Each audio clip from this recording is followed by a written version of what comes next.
Federal Reserve, well, here it goes. So on the Titanic, there's some extremely wealthy passengers like J.P. Morgan. We heard about this. John Rockefeller, and the Rothschilds.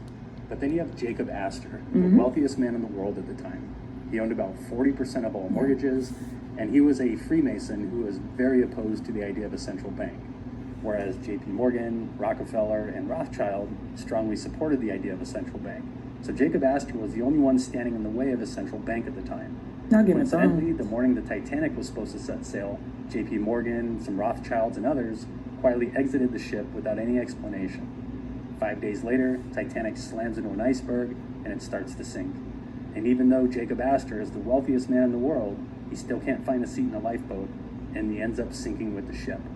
Shortly after, these guys become the wealthiest men in the world, and without Jacob Astor standing in their way, the next year in 1913, on Jekyll Island in Georgia, the Federal Reserve Act was signed into law, paving the way to print money out of thin air and completely control our monetary system. Was this a coincidence? No.